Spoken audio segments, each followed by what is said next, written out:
Hey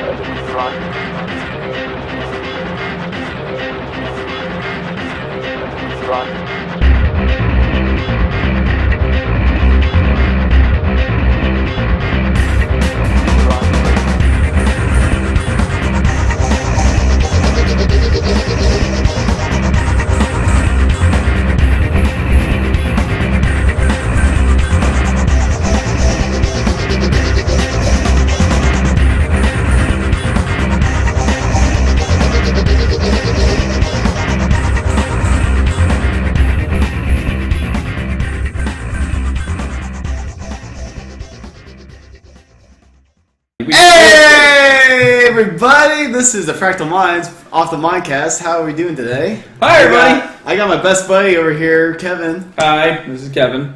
My we got two special guests with us this time. Yes, we do, Kevin. Who do we have? Very special. Well, since Al has spoken, let's introduce our good roommate, Al. Hi, this is Al. Not that we've introduced him anything differently in our videos. Spoiler alert. I'm going by a different name. It used to be Alex, but now it's Al. And our first timer to Fractal Minds ever is a very good friend of ours, Brendon. Hey guys, this is Brendon. It's good to be here. Yes, yeah. Glad you joined us. He's very welcome to the Fractal Minds home base. Be gentle. So yeah, let's get to know these guys. Al, what do you like? There's a particular movie that I'm a big fan of The Big Lebowski. How many times since you've been in this household have you watched that movie? I've watched that movie here at least 15 times. Yeah, I think that's low. Maybe more. I might forget some of the times I watched it, but between 15 and 20 at least. I love it. I love My go-to movie. I love like looking for quotes into it, like hearing a movie and be like, "What movie is that?" And then hearing a particular line and be like, "Let's watch The Big Lebowski again." It's great. What about you, Brendon? Yeah, lately I've been into Black Mirror, which is a BBC show. Okay. It's on Netflix. Nice. And the concept behind it is our TV screens, our cell phones, tablets are black mirrors. And how these different forms of communication affect us in different realms of life. I get it. I see where they're going with this. It's an interesting show. They explore a lot of different areas, politics, relationships. Is there a big person that stars in it? I feel No, like, every single episode is like a self-contained narrative. Like Twilight Zone? So each exactly like Twilight Zone. Gotcha. So each episode explores a different subject. Okay. And there's 3 series, or 3 shows per season. 3. Oh, like Sherlock. Yeah. Exactly. Oh, okay. Exactly, just like Sherlock. Man. It's cool. really, really good. All right. And I would suggest it for Nice. anybody. It's amazing. Very good. We like to hear that. Off to Kevin. Yeah, Kevin, what have you been watching? Me? What have I been watching? Oh. I just got into Alpha House. Nice. Yes. Yeah! I was a big fan of that too. In our endeavors to watch the newest Walking Dead episode, I signed up for a free trial with Amazon Prime. That's how that works. Well, the other website, let's just say it's a website, would not. Apparently, been taken down by the government. So Completely Fascists. And so I couldn't watch it for free anymore. So I had to pay for it, the whole $3. And so we went for TrueAchievement.com, or True Achievement, sorry, I'm looking up that right now. We went on to Amazon Prime, and after we watched the episode, that and Better Call Saul, Yes. that was a very good show, I've heard which a lot is of good free. things about it. Wait, did you watch it? It's free on Amazon Prime. Yeah, we That was watched it. awesome. That was part of Better our Call Saul? That was our day. It started on the same day as Walking Dead. You didn't tell me that. Well, that was part of our marathon. It was good? It was very good. Nice. It's wonderful. Yes. You actually see a few Hilarious. characters. I won't say more, but you'll see a few characters. All right, cool. Could you watch that without seeing Breaking Bad? Yeah, Sure. Oh, yeah, definitely. Sure, yeah. Did it ruin anything for you? No, it won't ruin anything. You won't have that. Oh, look, it's that guy experience. look, it's you won't two have guys. that. Yeah. So yeah, there's certain people that you know from Breaking Bad, and you don't realize. Like, if you didn't watch Breaking Bad, you wouldn't realize it's who it was. Okay. But if you watch Breaking Bad, there's some characters. Cool. There is we're still trying to. I'm assuming it starts off. Alpha House. No, I was going to go with Better Call Saul. It starts off what we assume is after the events of Breaking Bad. Oh. And then it goes back in time before Breaking Bad. Gotcha. So that's what they said. It's supposed to be a prequel and a sequel. yeah, it was very good. It was a very good episode. And It's just one episode so far? yeah, they just start. I think it started this Sunday. This past Sunday. Oh, the same day as I I was Walking gonna Dead. say, the like, second episode may have aired recently. back to back. Like, Well, No. recently, I think I read something today they were talking about. I saw on Reddit. If it is, it's on Already. Amazon Prime, and I'll get it. you gotta watch the first one first. But I think it's on Sunday now. So now AMC has that lineup where it's Better Call Saul then Walking Dead. So they have that lineup now That's that a people double want hitter. to tune in for. Walking Dead, that was a shocker. Won't go into any further details, but Black History Month. Thanks, Alex. Thanks, Al. Yes. It's February, guys. It's Black History Month. That's right. It totally correlated. As the black representative of Fractal Minds. Might as well be. I got soul. How many black people are in Russia anyway? 3. That was more than my household. They can never get them all in a picture. Sometimes they get 2 of them, but it's such a big country. Brendon, if I were to ever recommend a video of ours to watch, it would be Papers, Please with them. Oh, he nailed it. There's a part where James and I are crying. We're laughing so hard. Yeah, episode 2 of Papers, Please. At the very end, 17 minutes in, I think. Start from there. It's a good moment. You should check it out. It is hilarious. But yeah, so that got way off track. But yeah, after looking through all Outhouse, that, yeah. we found No, it's Walking Dead. It was definitely a psych episode. It was good. it was Very it good. was it was very good. For what was it, season 4, 3 that No. they It's decided? mid-season of 5. Well, talking about which season was it that they decided to walk 8 episodes down a railroad track? 4. Season 4. Yeah. yeah. The end Freaking of horrible. 4. Like that was horrible. They're between. I think I stopped watching. That was like I watched episode 1 of season 4. I'm like, I'm done. I Yeah. can't do it anymore. Yeah. Not doing it. This past episode, it's a game changer. Yeah. Being a fan of the comics, I know you are. You Love the comics and the game. You would be disappointed probably. But Are we looking I at a will- major death? Yes, he doesn't know about it yet, but yeah. I'm just done with the show. Like, I'll hear it and Having be like, seen cool. the first half of this season, Yeah. I Good. can say the railroad season, horrible. Yep. The first half of this new season brought me back. Okay. Yep. All right. I'll give it a fair shot. I'll watch it. Like I said, I I'm excited. didn't know what to think after I saw that. Like I thought they were just going to draw it out for the longest time with the railroad. I mean, Like you normally do. It Yeah. seemed like they was doing it for ratings. Yeah. It was really like we can make a season, people are going to watch it. We've done so Yeah. well so far. They're gonna love it we'll have 'cause it's a wa- Walking people Dead. are going to watch it for that reason. They didn't realize that people aren't that committed to it. And like Exactly. you, Yeah. they stopped watching it. I've heard that from a lot of people. I'm sorry, but the writing wasn't there anymore. The Well, writing the was showrunner's different. Yes, they kept writing. Yeah, the showrunners kept leaving, kept coming back. Yeah, they had a lot of issues with that. So behind the scenes was very rocky with Walking Dead. Yeah. While we were looking up The Walking Dead, and then we watched Better Call Saul. After that, I decided to randomly search Amazon Prime and found a few of the Amazon Prime exclusive TV shows because they're they're in competition with Netflix. I saw one called Transparent. I'm not probably going to watch that. It's about a transgender father. Like a father decided to turn into a transgender. Oh wow! Change his sex. I don't know, in his 50s while he's married to his mother. I don't know. That's a pretty daring show. It just Wow. seems. I didn't look at that, but then there was another one which I mentioned earlier, Alpha House, which is very good. It's a political comedy based. How would you, Alex? You can describe it better than I can because you're more. So it's 4 Republican senators living in one house. Mm-hmm. It's almost like the real world, but it's 4 people. It's 4 people, and it's scripted. Yes. Not like the real world. All right. It's not a reality TV But show. like the real world, these senators do live in houses together in D.C., from what I understand. Yeah. They have their I had no idea about that. Did you say they have their whorehouses back home? I'm sure they have their whorehouses too. I just heard you in transition. I thought I don't follow them that much. I follow politics, But I really don't care which whorehouses they You go don't to. follow That's behind- their business. You don't follow the behind the Leave that to scenes a of the bitter politicians. New Orleans. It's New Orleans. Anything goes. Yes. Yeah, Alpha House. It stars John Goodman and Yep. Billy Crystal. Wait. what? I said Billy Crystal.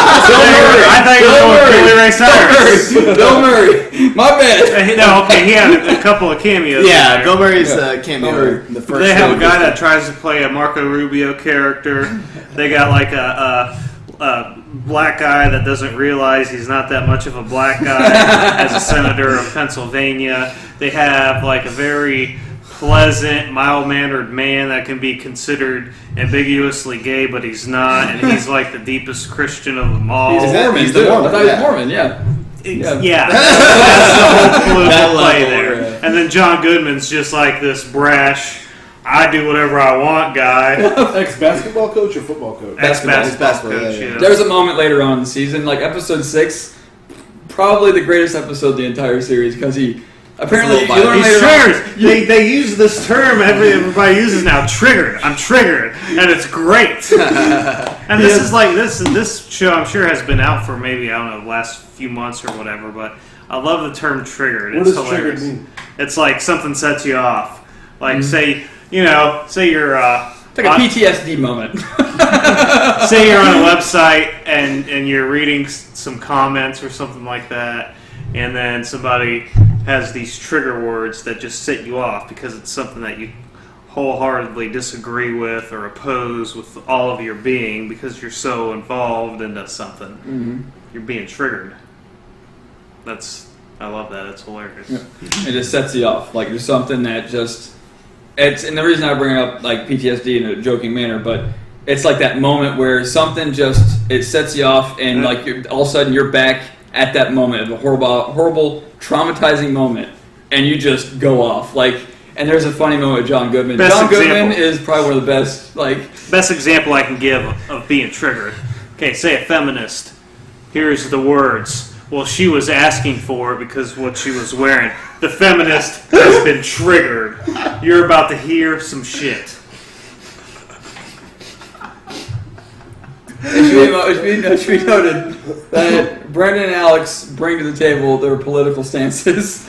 But we're really no different from each other. Al, I apologize, Al. I apologize. I said Alex. You've been I don't saying want it the whole people to know podcast. I know. Well, Alex is the other guy that we talked about. You know, Alex who?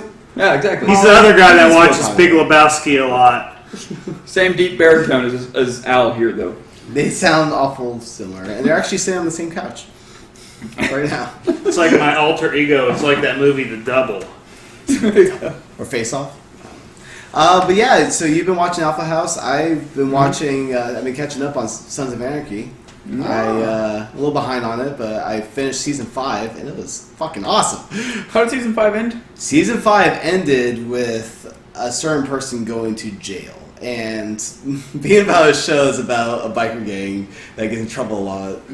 You would think that could be about anyone. With But the there's a law, they get in particular trouble with the person law? that- What? They get in trouble with the law? Yes, Oh. they brought something to a prison and someone stabbed a nurse and killed that nurse for the. I know this episode. Yes, and now that person is going to jail.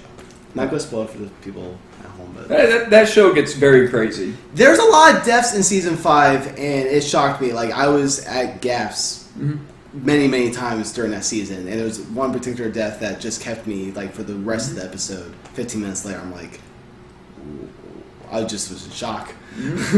Yeah, I'm loving it. You all are fans of something. I've seen I've so never much. seen it. You have not seen I've something? never seen a single episode. You'll be hooked. Oh, dude. You'll be hooked. You need to watch it. Yes. Alex, you have the floor. Al, you have the floor. God damn. You are so bad. I know. I've seen so much murder on television that I'm not even triggered anymore. Yeah, but how they do it with the character that you've grown with for 5 seasons, and you care about this character, and it's all of a sudden. The deaths of these characters Yes. suddenly in these new series, it's what makes them. Yes. Look at Game of Thrones, Well, Walking Dead to some extent. okay. Oh, yeah. I mean, You in the mentioned. past, main characters stayed all the way throughout.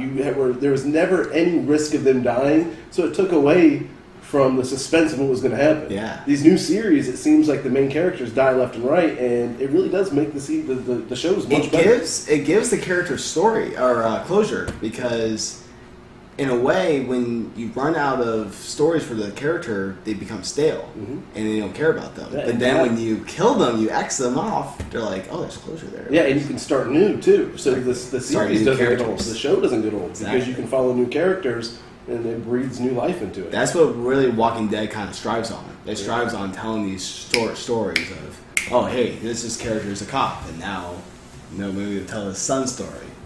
I don't fucking know. That's what I'm guessing. All I'm going to say is nobody had to die in the Brady Bunch. Nobody had to die in Matlock. Nobody had to die in the heat of the night most of the time. All right? I don't know why everybody has to die now. It's a trend. That's what I was about to say. I was going to mention that. Like, I don't know what TV show started it. Like, what was it? Lost. No, it wasn't Everything's lost. Well, no. Seriously, though. For real. Lost started these characters that, hey, we're introducing them, now they're dead. What about The Sopranos? Sure, okay. I don't know what started first, but Well, Sopranos, yeah. Yeah, the very ending. Like, you I just throw it out a What show. about on network TV though? I mean, you're talking about The Sopranos. Exactly. That was HBO. That's true. AMC was a big show, dude. 2004. Think about that year. Think about what was going on in TV. There wasn't a lot of this scripted television, this drama, 1 hour television. Breaking Bad wasn't there before. Breaking Bad was inspired by. Nobody had to die in Arrested Development either.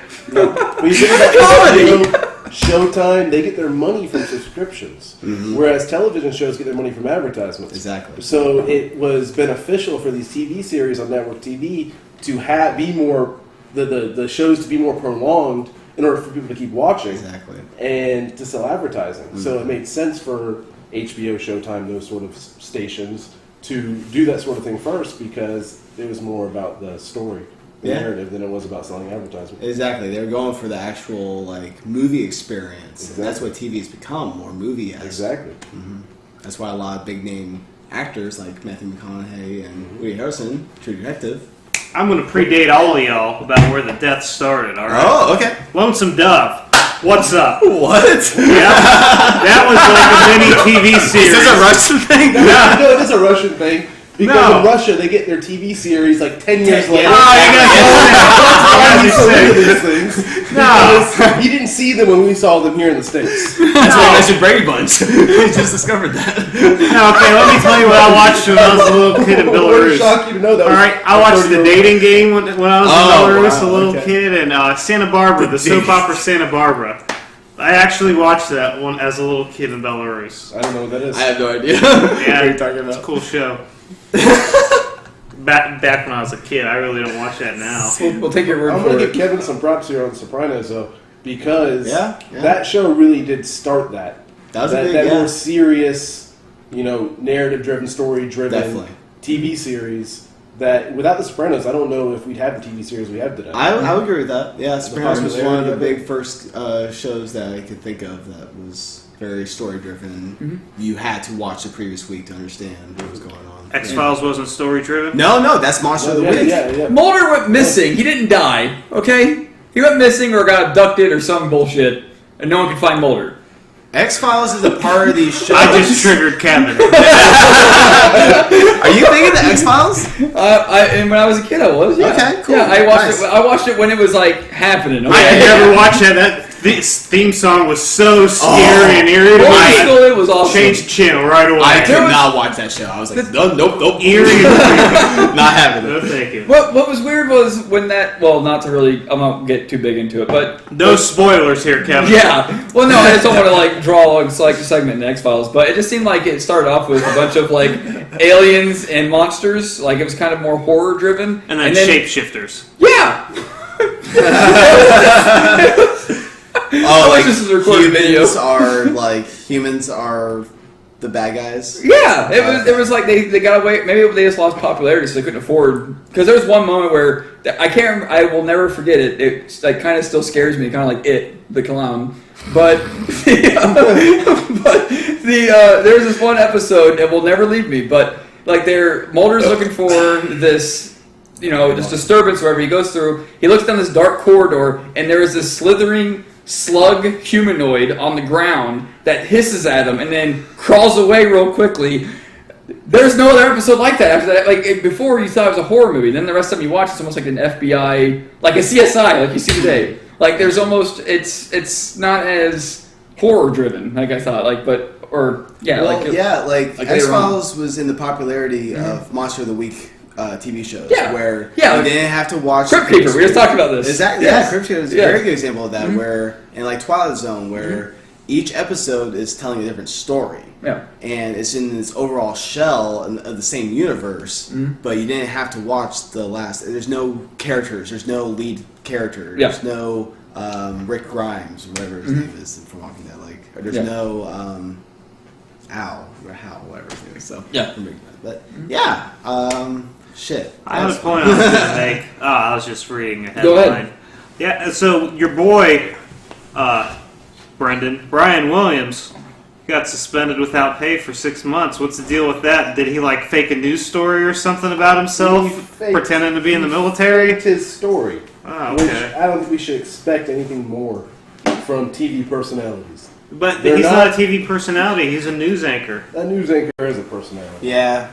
But he Today, was. a news anchor is a personality. If it was Paul Krugman of the New York Times, or if it was a major journalist that had some credentials where when they speak about something, it's because of their experience in the world, yes, hang him out to dry. Brian Williams is a TV anchor that gets by on telling stories, and that's it. I mean, that's that. I don't think it's that big of a deal, just because I think it's inconsequential. If he is fired from NBC, big deal. If he stays, big deal. Is this all about the whole? I was under fire. He was in a helicopter, and he said that there was some rocket fire, and his helicopter was targeted and hit, and that wasn't he would true. tell stories about it, and it was never true. One of the helicopters in front of him or behind him, because it was a bunch of helicopters, was actually hit, and he inflated his story, and he created that story. He didn't even inflate it. But so many people have done that in the past, though. Exactly. In today's news, though, do we expect anything more from these people? They're not investigative journalists anymore. They're people that go in front of a camera and they talk. That's all they do is talk. They're not reporting on anything that they're actually delving into and trying to figure out the truth of the matter. What they're doing is just reading verbatim what's in front of them. What was given to them. A face, done up with makeup and nice hair, and it's for public consumption. Yeah. So I don't think it's that big of a deal in terms of casting it in light of is NBC to the left and he's not a conservative journalist. And I think that's what you're getting at when you say my boy. When you say my boy, that's what you're getting at. Here's my deal with it. To me, he was known as one of the most trusted anchors because he wasn't really like what you would consider a personality, like anybody in a certain time slot on either MSNBC or Fox or whatever other network. There's time slots where they do what you're talking about, face scripted news to them, they relay it back to us. Mm-hmm. There's no opinion. Sure, the news might be relayed in an opinionated form, but they're reading it instead of having guests on to describe various opinions. He was understood as somebody that's more trustworthy. Yeah, like along the lines of Shepard Smith from Fox or whoever does mostly marketing these personalities as such, though. I mean, if you're going to have somebody as a 6:30 slot on NBC reporting the news, which is traditionally it's a huge time slot for the news. That's where a lot of people get their news from. Is that 6:30 spot? Because they're goofy. ABC or NBC. They're home for dinner. And goofy is as ridiculous as that is. That's where a lot of people get their news from. Sure. So it's important to market these people as trustworthy. That's what they do. Now, whether or not they are trustworthy, or if you believe they're trustworthy, I think that's a matter of the person who's watching it. If they believe that, good for you. But anybody that has any sense would say, you know what, this is just a personality reading the news, and I'm not going to get my understanding of the world from a 30-minute time slot on NBC. It's interesting, especially with the internet today and the different channels we have. And we grew up with that. We grew up. Before the internet, that was it. We didn't have. CNN, Fox News. I remember growing up and watching my parents watch the news. So, like, I would watch it and absorb it, but, like, that's how they absorb the news and the newspaper, too. Exactly. That's why it's so important today, is because we still remember that. It's still part... When you look at 6:30 News, you remember when that's all there was. Mm-hmm. And, I mean, it's really just... It's sort of archaic. It's very archaic because now we have instant gratification with the internet. You could pull up any news article right now. You could follow journalists and get real time with their reporting. And that's what's really nice. You have to wait till 6 o'clock to get the news. Yeah. Usually, most of the news comes out before noon from every source that you can imagine. They put out whatever piece they have through various social media before noon. Noontime, you read it at lunchtime. That's when people that care read the news. Not these little, well, I'm going to get off work and eat some dinner and watch the news while I'm eating dinner, folk. Well, you just named me. Go back to Indiana, Kevin. Wait, you're from Indiana? No, that's what you would expect from a Hoosier. Not to say Kevin's a Hoosier either. I'm just saying. We just lost the Indiana demographic. You're a cracker, right? I'm a cracker. You're a cracker. I'm a cracker. Nice. 3 crackers and a Russian. Yeah, I'm white Russian. I'm not one of those Bolsheviks. 3 crackers and a Russian. That'd be great. That's an awesome title. And a pizza place. Rock and Roll Pizzeria. So yeah, I want to talk about this. Want to take a pause? Yeah, I got it. Bagel. We're going to take a little pause break, sponsor break. This podcast is brought to you by Foster's Premium Ale. Canadian for beer. This particular Foster's from Australia, though. I've actually heard that they don't drink Foster's in Australia. Really? Spit take? What? Yeah. No, that may or may not be true, but I've heard that rumor. Figures. So it's like Outback, where we're Australian, but no one Australian would ever eat Outback. That's the vibe I got. So you're telling me America's been lying to me this whole time? No way. America lied? I am not a crook. Oh, all right. Well, I did not have sexual relations with that woman. I did a little research on Better Call Saul. Ooh. Yeah. And 2 episodes have aired. Ah, really? One day after the other. That's what I thought. One day after the other. Yeah. They did a back-to-back. A back-to-back. A 1-2 punch. Wait, that means me and Alex have another episode to watch. If you want to watch the very first one, Yeah, I do. I was wanting. We'll have a screening. What? We'll have a screening.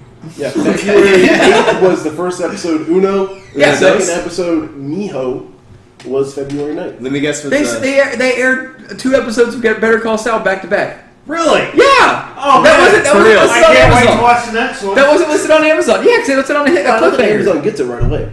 Do they? They might wait. The day after. That's why we gotta wait the till day Monday. after. I mean, today's the 10th, so maybe it takes 2 days for it to go on there. You know when it goes up? You guys want to know when it goes up? On a Tuesday. Oh, Jesus. I can only imagine that. I don't know if they even heard that. What goes up on a Tuesday, Al? The club's going up on a Tuesday. Is that a black thing? Are we really getting into those jokes right now? Nobody jokes about skin color, Kevin. You Hoosier. Get with the times. It's 2015. Kevin, are you from Ohio? No, my mom's from Ohio, okay? My dad's from Iowa. My dad's from Ohio. Yeah, very nice. Yeah. See? My grandma's from Ohio. Whoa. I got a lot of American fam from Ohio. There you Fuck, go. So weird. That's Everyone's what from Ohio. Fractal Minds together. See? Florida. Florida! It has a bunch of Northerners in it! Ohio's the breadbasket of America. Yeah. Yeah. Good old Florida. Little Ohio. Everybody leaves. It's everyone's Hawaii without traveling 11 hours to get to the island. Speaking of Florida, Alex and I went to a really cool show. Nice. Oh, yeah. I remember that. Shut up, Kevin. Way ever. Shut up, Kevin. Well, I'll let you two talk, because I was invited, but I didn't get to go. So, Alex and I, or as you know him, Al, we saw Real Big Fish and Less Than Jake. Heck yeah. At Janice Live. That was fucking awesome, wasn't it? Heck yeah, it was. It was great. Yeah, dude. We got there a little later than I usually like to. I usually like to get there right on time to see the opening band, but we got there a little late, and as I was pulling up, I roll down the window and hear Real Big Fish. I'm like, Alex, jump out. I jumped out. I did. You're like, I'm out of here. Now, guys, I saw Interpol at Janus Landing. Is the venue the same? As it was. I saw it Did you 5 tell me years to change ago. it? Yes. Okay. So the venue is exactly the same. They removed that tent that was in the middle. They had like poles in the middle of the pit. Yeah. They removed that, so they put more of a roof over the stage. So the band is still covered if it's raining, but it's still open to the audience. Really cool venue. It's in St. Petersburg. Downtown St. Petersburg. Downtown. All the bars and restaurants around Exactly. it. Very good location. There's a parking lot right next to it too. You can Always jump in very the Gulf of convenient. Mexico if you get a little bit too hot. That's right. The USF St. Pete campus is right there, so you have...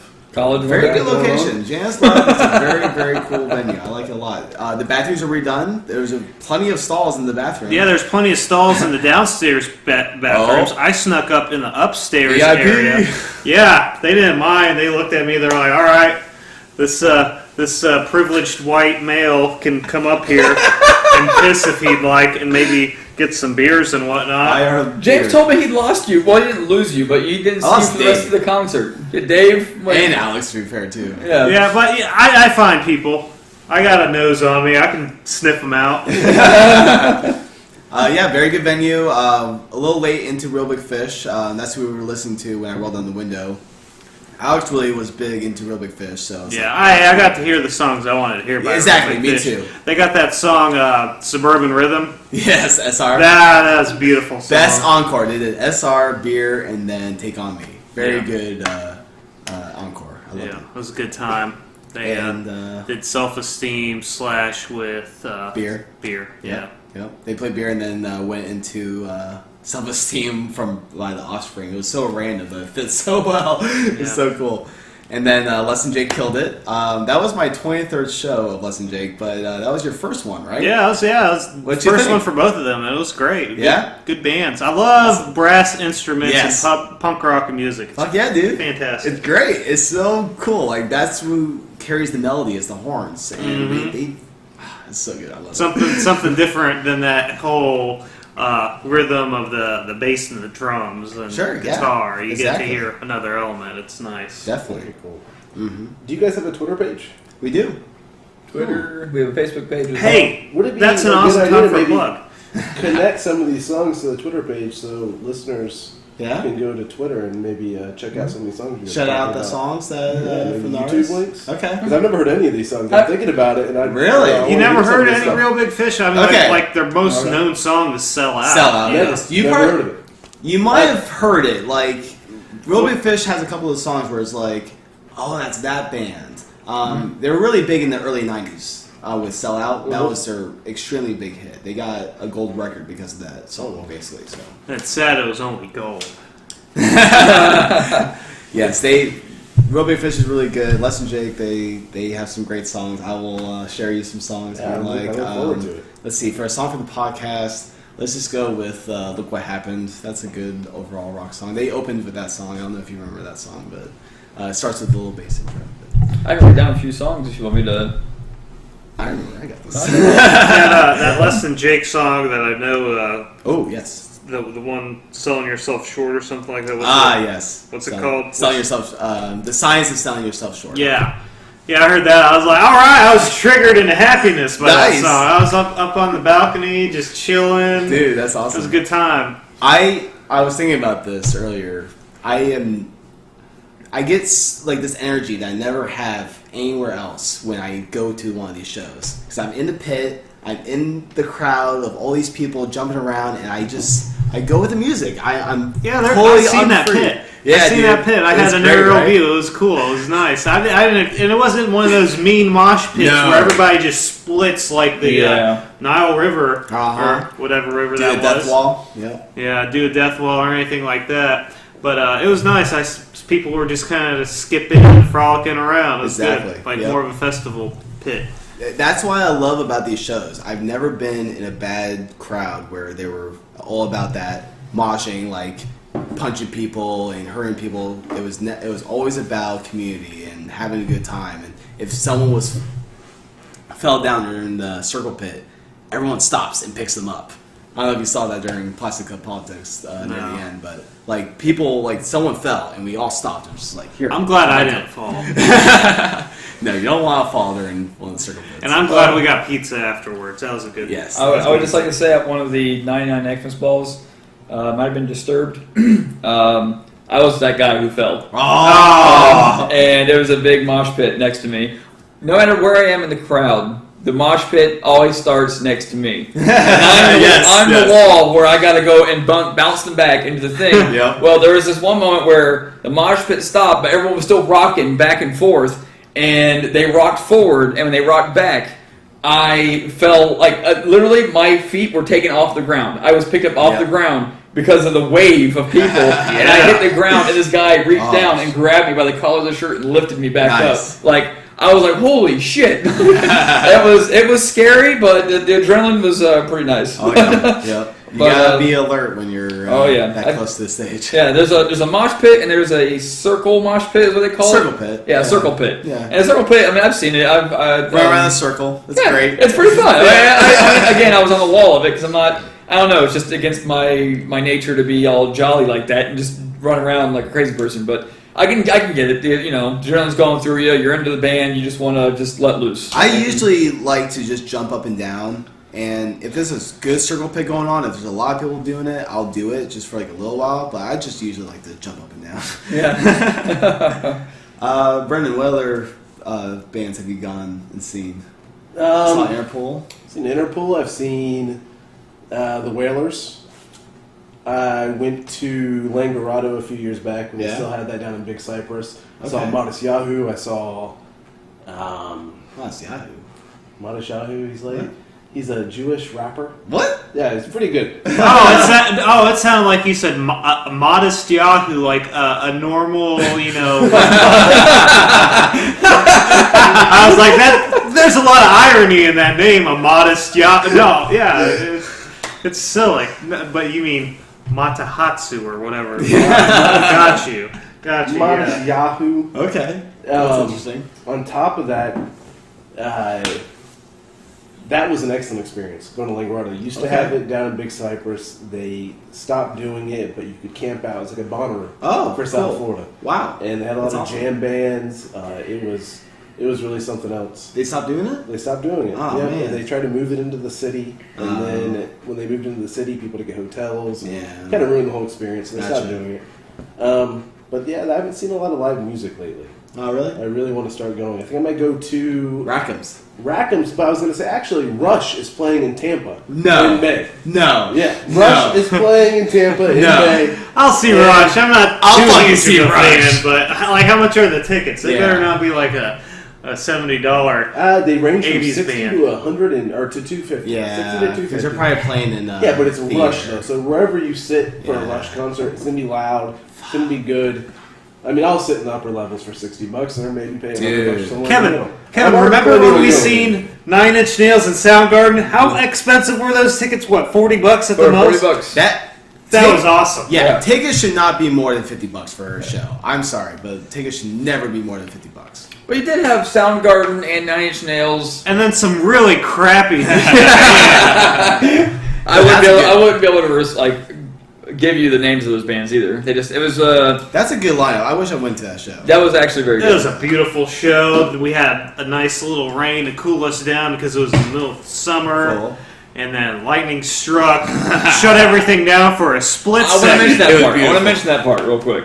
Chris Cornell, who is the lead singer for Soundgarden and Audioslave, he Temple of the Dog. and Temple of the Dog. And his solo artist. Yeah, I didn't even get that. I was actually wanting to research this part because I wanted to know. He's actually working on a new album right now. I get his tweets, unfortunately, but at the same time, good. I get the tweets via text message. Mm-hmm. So apparently, I'm subscribed to his Twitter account. Sorry. So you're a diehard Chris Cornell fan. I didn't mean to be. Well, I mean, I do. Like, if I were to choose someone, I don't know if admire is the right word, but I follow the most. It'd be Chris Cornell. He has very nice curly, wavy hair too. Yes, I wish I could just brush my hand through his hair. Yes. No, I'm just saying. I thought you would like long curly hair like that, but whatever. No, he just makes a lot of good music. I would see an Audio Slave. You seen him? I would see. Oh, yeah. I would see. Yeah. Hey, who wouldn't? That would be All an right. amazing. Because you're getting the best of Soundgarden and you're Yeah. getting the best of Rage Against the Machine. Yeah. Because we all don't like Zach. You don't like him because he's liberal. Well, that's all of Come on. That's all of Rage Against the Machine. They are all commies. All right. Jesus. Rage Against the collective machine that we worship. Before you get into your political spiel, let me just interject here for a minute and just say, because it was about the lightning strike you mentioned, Chris Cornell, part of his act that he does, he'll talk about his family, he'll talk about what's going on in his life in between his bits, and there's this one moment, yes, he waves his hair around, but he'll talk about it, and he makes, there's some personal stories, there's some funny stories. Well, I'm pretty sure the story he was telling was a funny one, because he was saying about how he was at home one night, on his maybe on home or maybe on his tour bus, and he's watching the TV, he was watching one of the baseball games, and the couples cam came up, and his wife appeared in the stadium. Obviously, he's not there. He's on his bus, he's on his tour bus or at home, and he says, but my wife was there, and then that's when the lightning hit, and the power went out. And then there was no speaking. The crowd actually, erupted into a giant cheer because they were like, "Oh yeah, we're a bunch of idiots. We're out here." Me and Alex were one of the people out in the rain with lightning and everything around us. We didn't care though. Nope, we just cheered with the rest of the crowd. And they, as soon as the power came back on, which took about 5 to 10 minutes, and when the power came back on, I guess of course Chris Cornell was like, screw the banter, I'm just going to, get through our segment, and they just started right into a song. He didn't finish the story. So I have yet to this day figure out what the fuck he was talking about with his wife being on the couples cam at a baseball game, and he was at home. I doubt she was cheating. She's probably there with somebody, but obviously he wouldn't share that his wife's cheating on the stage. But yeah, it's one of those things. Like it's one of the things you go to. When I saw his acoustic concert, he talked every 2 songs. He would talk about his family, something going on, tell a funny story. You'd be interested in it. And then for this moment, he's telling this interesting story. He has he has your full attention, and then the power goes out because of a lightning strike, and you don't know the end of it. It kills me. That was such a good show. It was excellent. Now, where was that again? On the East Coast. Yeah, it was in Cruzane Amphitheater. Okay, Cruzane Amphitheater. I've went there 3 times. For 3 different things. I went there once to see Blink-182. Oh. And I didn't just see Blink-182. I seen Blink-182, Fall Out Boy, and All American Rejects. Oh, for Honda Civic Tour? Something like that. It was an awesome show. All right. Went to I think it was 2011 or 2012 Warped Tour. There's a lot of bands that I thought... Yeah. It's there and then the fairgrounds, but... There's a lot of bands that I seen there that I thought sucked at the time, but I seen Of Mice and Men. Now I like Of Mice and Men. They're cool. Pierce the Veil. I seen them. I don't care, for them, but they're much bigger now than they were then. I seen Breathe Carolina there. That was cool. I seen Census Fail, Taking Back Sunday. Lost Prophets were there. There are a bunch of other bands there. It was a good time. I know I'm missing somebody else, but that was mostly. I've never been over there. They do have one in Tampa as well, and Tampa's much more of like a nicer area to go to. Yeah. When they have Warped Tour at Cruzane Amphitheater, it's just like so blisteringly hot. I had a horrible sunburn. Yeah. Yeah. I hate that. I went to.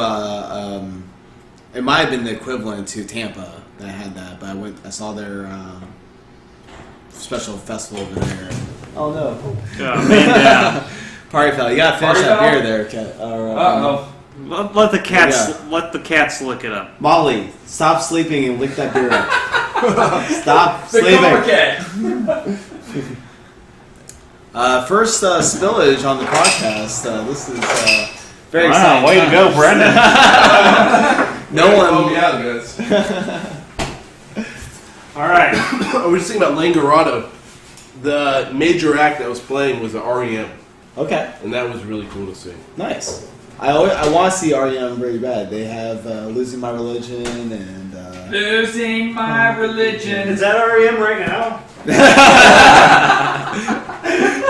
Karaoke time at Fractal Minds podcast, Off of Mind. This is the second commercial break. This is brought to you by karaoke. Everyone should go to their local... Oh god, I just stepped right into the fucking beer. You, Kevin, you always seem to step into shit. I do.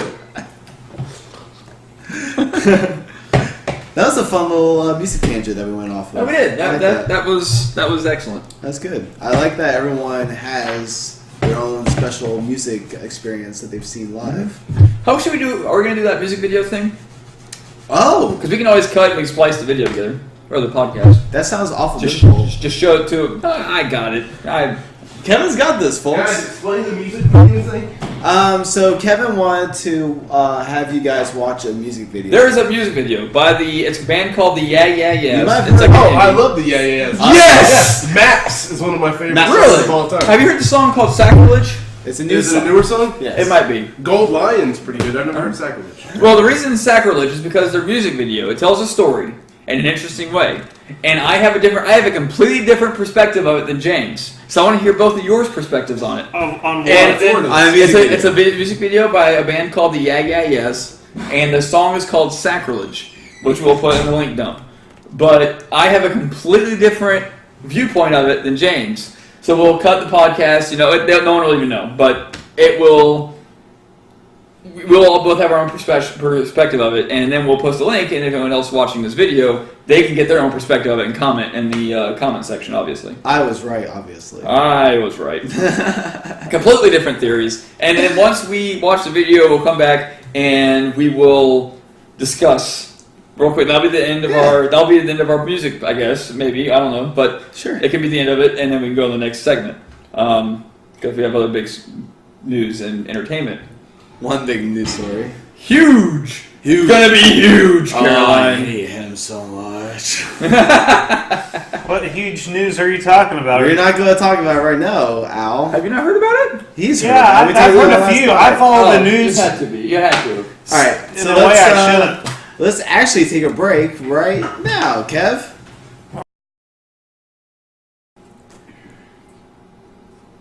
And we're back from watching the Yeah Yeah Yeah Sacrilege video. And I think, James, you and I should give our perspective first, and then let them, or... As co-owners of Fractal Minds, sure, why the fuck not?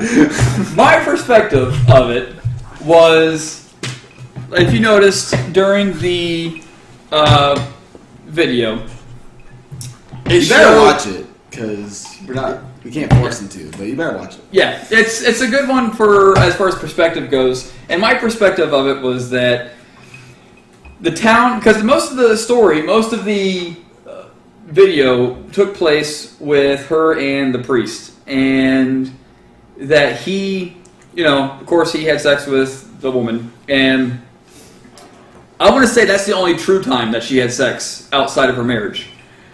All the other people, that's what they had in their mind. Like, that's what they thought of. They fantasized about her. And they were, they all wanted to. But because the priest did, hence the name of the song, Sacrilege, they decided to go out and kill him. And then they burned her at the stake, apparently. Like, she didn't actually make love or have sex with all these guys. She wasn't actually like And women. And woman, yeah, I forgot about that part. Alex commented about that. I think we all did, to be honest.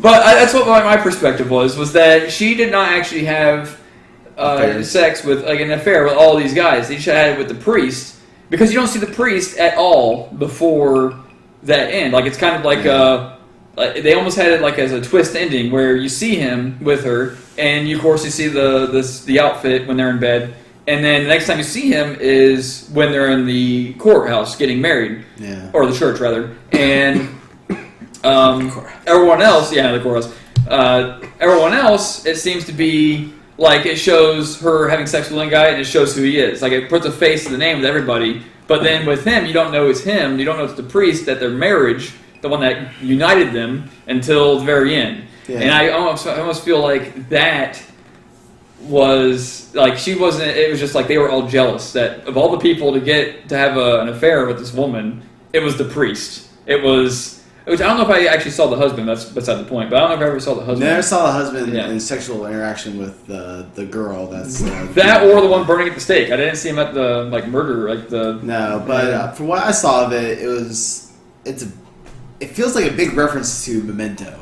Which, have you seen Memento? Mm-hmm. Yes. Have you seen? No, I don't think I have. Memento is one of the movies. Christopher Nolan, yes, who directed the Dark Knight trilogy. Where I described it to you as two separate storylines. One storyline is going in chronological order, one's going backwards in time. And that's what this music video was it was going backwards in time with each scene, and it felt a lot like Memento.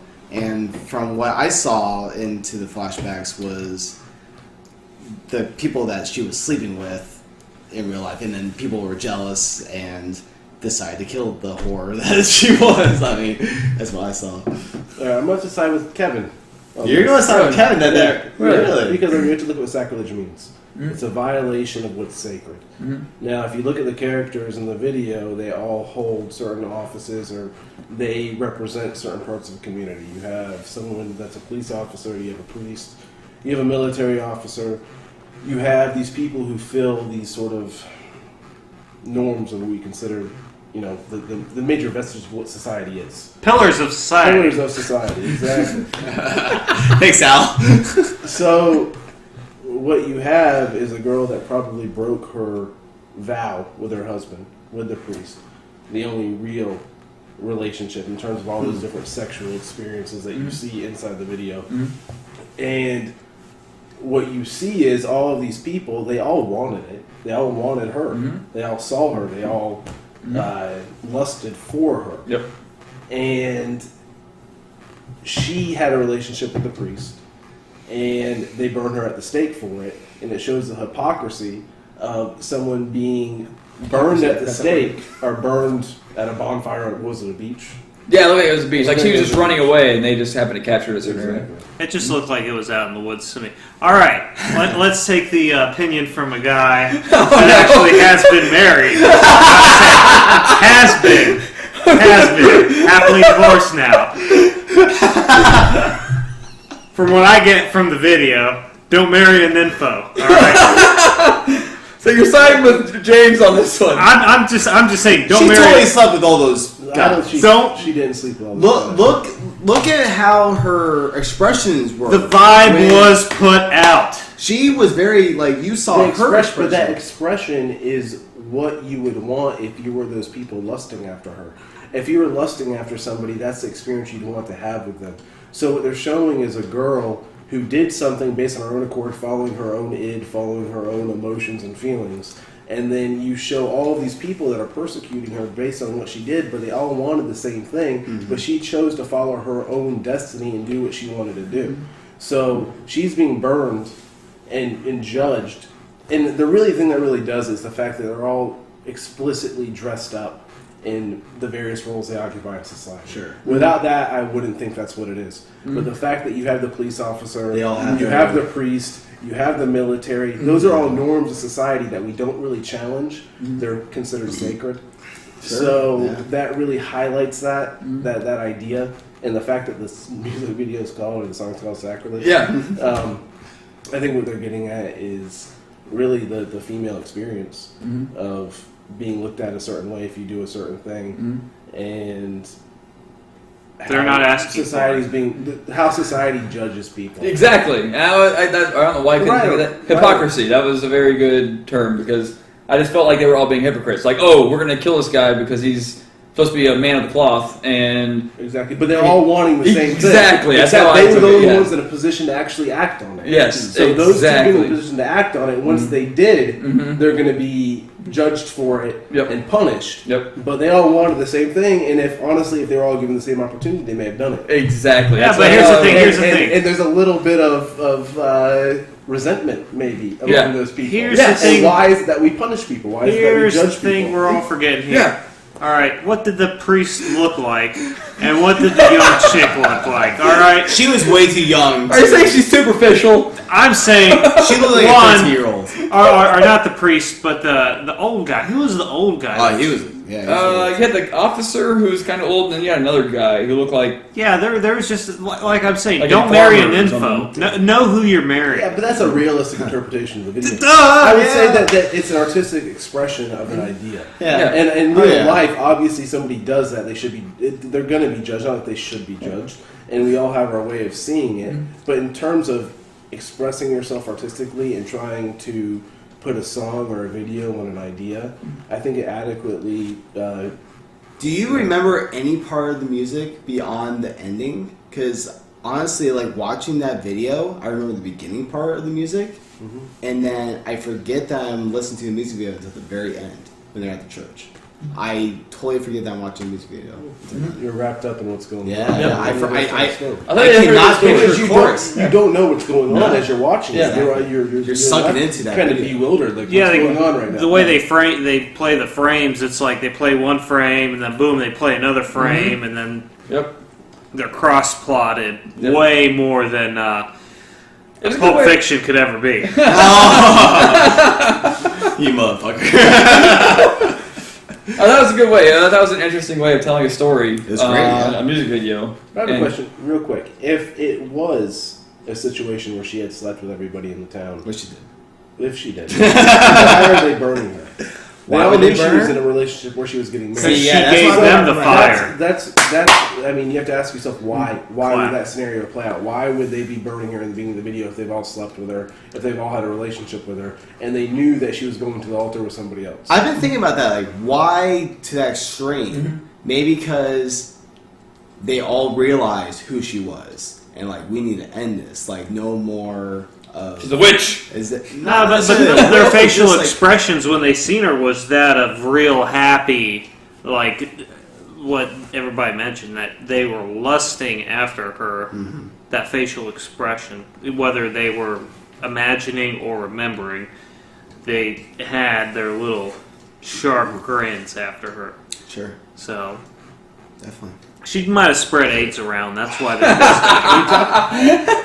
There's an STD floating around that got them all like have a grudge. AIDS is very early 2000s. I don't think AIDS is big anymore. What do you mean? AIDS was very big in like the 80s. Have you guys seen the South Park episode? Cancer is the new AIDS.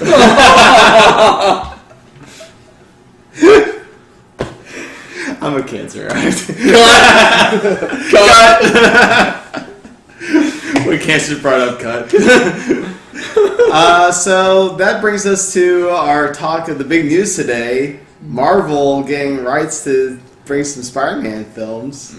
That's all I got. Everybody's been wanting this for a while now. Thank God. Thank the goodness that is the universe that brings us to Spider-Man coming back to Marvel. This is great. Now, what we read yesterday, though, was that Sony has rights to all of their creative work with Spider-Man. Yes. Just now, it's like, all right, Marvel, you can have him in your movies, but we're getting to say what he does. Yeah, his Sony still personality. has creative control. So- They get to design what the solo films are like, but Marvel gets to be like, yo, you're coming into Civil War and you're going to make So it they can have the cameo Yes. in the films and the Avengers, Exactly. Infinity Captain War. America, all the things. Civil that- War. Civil Yes. War. Yes. But the standalone movies, it's all Sony. Like they're still gonna have Kevin, who is Me! Kevin Feige. I think that's his name. Who is head of Marvel Studios, who's making all creative control of what Marvel films are. He's a producer credit of the new Sony Spider-Man films. So he's going to be still like behind the scenes, yo, this is where we're going. You need to go this way. And here's Thor and here's Captain America. Good luck. Because that's the big thing is having Spider-Man involved in all these Marvel films. Yeah, tying it in. Yep. So you're talking about Marvel and the Avengers. James, do you want to talk about any of your theories of what you've read about what's going on with Captain America, or should we, just in case you're Captain right? America, there's new. Well, Captain America 3 is titled Civil War. And if you follow the comics, It's Iron Man that takes the side of what the government is, which they want the superheroes to register, to reveal their secret identities, to reveal Spider-Man as Peter Parker. That's what happens in the comics. Is Spider-Man? That's why Spider-Man is such a big deal in Civil War. Yeah. Is all the superheroes had their secret identity, and the first big superhero to reveal his identity, as this act required superheroes to be, was Spider-Man. I am Peter Parker, and everyone freaked out. That was a big, big event that happened in Marvel. Was this Spider-Man reveal? I didn't want to interject just real quick because of in this world that Marvel's created, Iron Man has As the cinematic universe? yeah. That's what I mean, yeah. Because Stark, he decided to say, "I'm Iron Man," and he's given away his identity before Spider-Man. But that's so how does that work? I don't know. Like that's the big thing. If they've announced Civil War, Captain America, Civil War, that means that Captain America, like also by the way, Winter Soldier was basically Avengers 1.5. It was the film to transition Marvel into the second Avengers movie that's coming out very, very soon. Age of Ultron. But this next one that's scheduled to release, Civil War, it's going to have Iron Man in it. Robert De Niro is already... Robert De Niro is going to be the new Iron Man? He's too old. Does he have mafia connections? Is this like a meta sequel or something? It's a side project. Robert Downey Jr.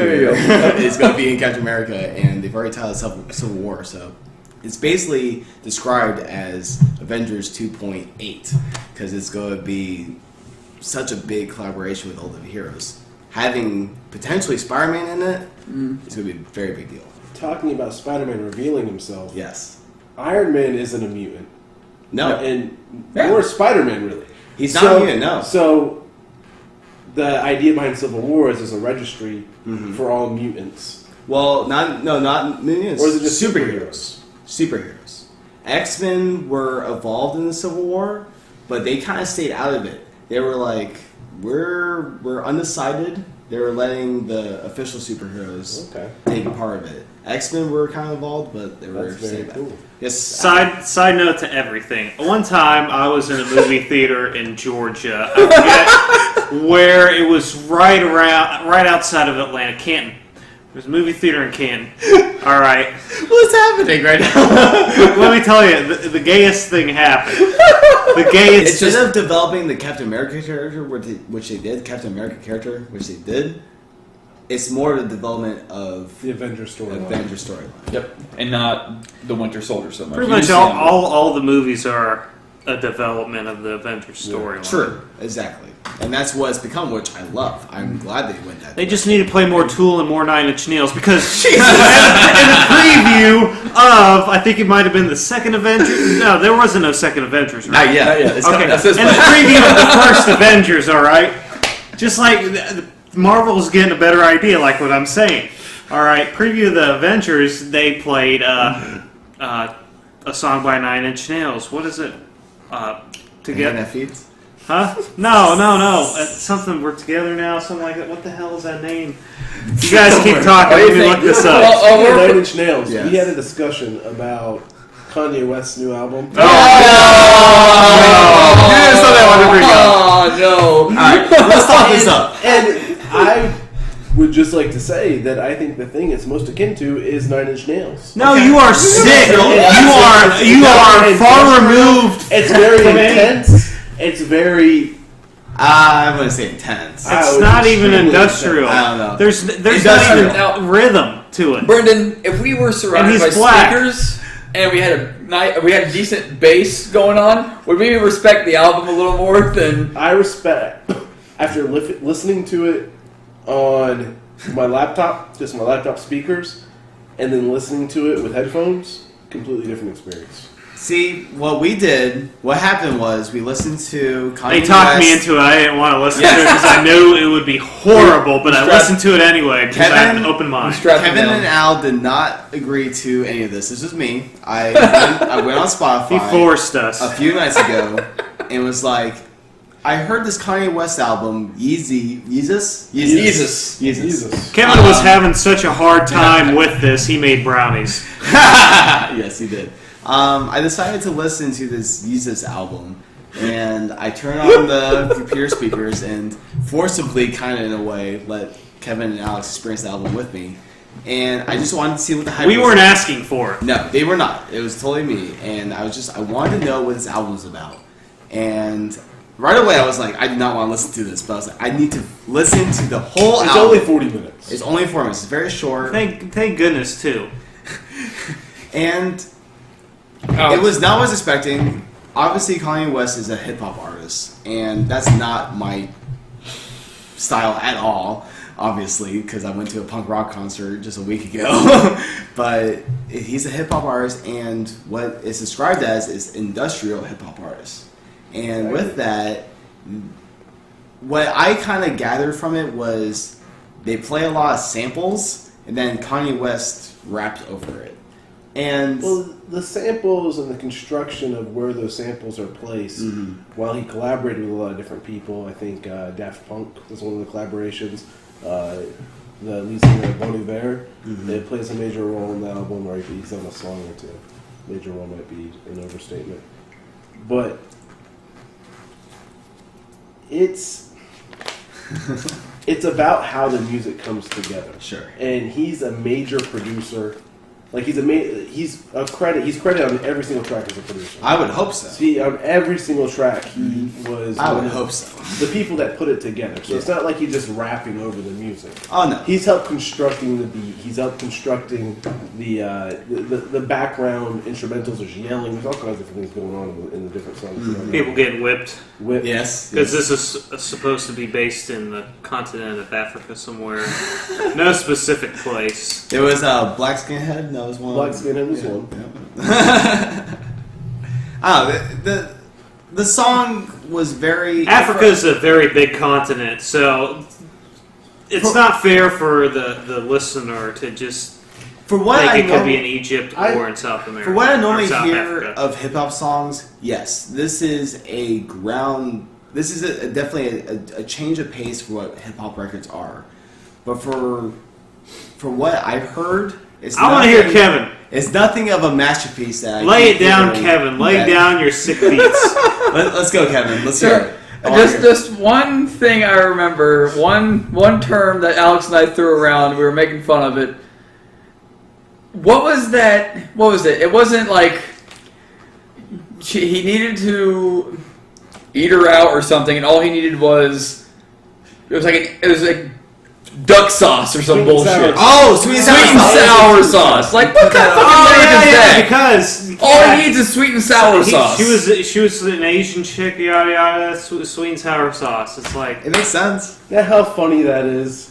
I mean, obviously, he's acting serious though. But that's what makes Kanye West so good. Is that he's so serious about the dumbest things. You're crazy. He's yelling about "Get me my croissants." and when you listen to it, the motherfucker wants his croissants, and you believe it. Like it's he's an intense guy. Oh my god, that should not be music. And he's pompous. That should be a sideshow, not music. That anybody that gets on a stage and sings and plays a song has a little bit of arrogance and pompousness to them because they want people to hear what they have to say.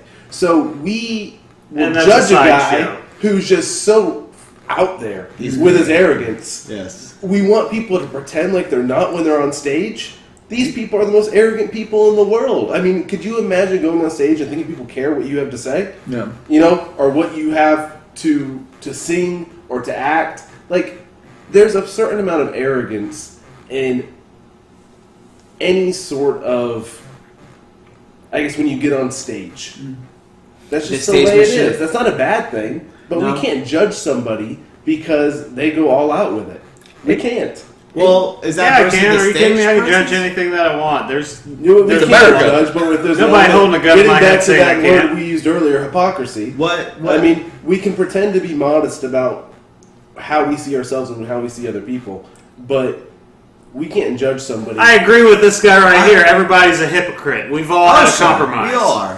What I am upset more about, I don't care. Like whatever Kanye West does, I don't really give a shit because he can do whatever he wants. It doesn't affect me at all. Yeah. It's more when people call him a genius and a mastermind of music, like Brendon. That avant-garde when it comes to rap. When it comes to rap, when you look at rap in the late '90s, you look at Puff Daddy and Mace, and then you look at it transition into Master P and all these different exhibitions of wealth and grandeur. And it was sort of a bastardization of what hip-hop was, which was an expression of what it was like to be on the streets and to live that experience. You can credit Kanye West and what he's doing as a transition from that more materialistic, pompous, look what I have sort of mentality, and that being the ends to it. I got all these gold chains, look at me, to the sort of self-aware, look at all my gold chains, get me a damn croissant. That you look at it and say, you know what are we? When we talk about New Slavery, which was a song on the album, you talk about what it was to be a slave, and he talks about, I think, his grandmother. And then he goes into saying, what are we now when we are a slave to these brands and these things that we need to buy? We're new slaves. So that's what he's talking about. That's how I take it. Now, for him to occupy both spaces, that's exactly what it is. That's lame. Well, he's okay. Here's my point on it. When people want to talk about being a new slave to this and trying to relate to somebody in my past hereditary. About being a slave then. You can't do that. You can't. And especially trying to consider yourself the lowest ends of a previous time to the lowest ends of a current time when you're nowhere near the lowest end. We use history as a metaphor for a lot of different things. So we use Nazis. I use history as history. We don't use that. How often do you call somebody a fascist or a Nazi or a communist when in actuality they're only not? liberals? They're just metaphors. Well, I mean, e-liberals. I'm sorry, just e-liberals. That we use to express. I feel Now I get where that's coming from. The whole slavery using it as a metaphor. But that's somebody's take on it too. Yeah, but I think what he's talking about is black culture, and I think that as for white guys, from the outside, we look at it. But I don't think he's really talking to us. No, I don't think he's talking to us. I think he's talking to fellow African Americans that are a slave to this idea of prosperity that may blind them from. It's like a politician. A real way of being. I get what you're saying. I see in rap music people talking about gold and making money by selling crack and all these different things. It's just part of rap culture. Mm-hmm. And I think what he's talking about is that you guys are a slave to this sort of stuff now. And when he talks about I'm a god and I'm this and I'm that, he's talking about maybe superseding that way of thinking. People look at him that way. People look at him in that light. Maybe. Kevin, you're just pissed at all of this. Be honest. I had an interesting take on the I'm a God song because it looked like it was more of he's telling the story of God and that he's playing the character of God. He's not saying that he is a God because if he is saying that he's a God, you're a fucking asshole. But he's telling... I'm really upset by we're still talking about this right now. Yeah, we're going to finish this up pretty soon. God. I as someone who doesn't listen to this kind of music, it was kind of an insult to say that this was a masterpiece album. If someone ever said that, but it was a masterpiece album. It was fine. I get it. Lateralis in 10,000 Days. I will ask this: music that was released over the past 2 years, what's been so groundbreaking in this genre that it made a real difference? I mean, what are people doing in music that's saying, all right, we're pushing the limits? I'm all about that bass. All about that. I mean, honestly, are you about that bass? The fact That's a pop song. But when you talk about best new music, music should be about expression. And if people are just doing the same thing they've always done, it's really not pushing those boundaries. Sure. What came out in the past 2 years that really pushed the boundaries? See, sometimes it's different arts. Maybe it's not just music. Maybe it's, say, comedy or something else. But we're talking about Kanye West's album. For music. Music, what other album did something so different that you could say it pushed the boundaries of the genre? And you can say that album pushed the boundaries of the rap and hip-hop genre. Well, and see, that's where... I've never heard of it. That's where it kind of... The conversation ends because I don't listen to that kind of music. And that's where subjectiveness comes into play because I will never listen to another rap album, and I won't ever care about another rap album, because that's just not the type of music that I care about. I'm going to listen to rock music. I'm going to listen to punk rock music. I'm going to listen to Red City Radio. They're the most recent band that redefined what kind of punk should be. And Al has a statement that he wants to say. All right, what I want to say is I listened to it only because other hearsay said it was good. Yep. I listened to Same it here. and tried to find the best qualities that I could. Yep. And still, at the end of it, thought it was just an awful piece of garbage that I wasted 40-plus minutes 40 of my minutes. audible ears listening to. I'm pretty sure most people like this just because of hearsay. Nothing else. Nothing because of the deep conversation we're trying to conjure up about it. No, it's BS hearsay. It's lame. One thing I'd like to say is Bravo. we just spent, I think, the same amount of time on Kanye West's whole album that we spent the same amount of time on one song by the Yeah Yeah Yeahs. Oh, what's wrong with us? So no, that's saying No, Yeah Yeah Yeahs. That's the video. That's saying That's the something. That's saying something. Yeah Yeah Yeahs though. Yeah. They hit like one song with one music video. That's the same amount of gives us the same amount of conversation. Still, what's wrong with us? as Kanye West's entire album. Yeah, so let's move on to our next topic of discussion. We're in the middle of an achievement war, Kev.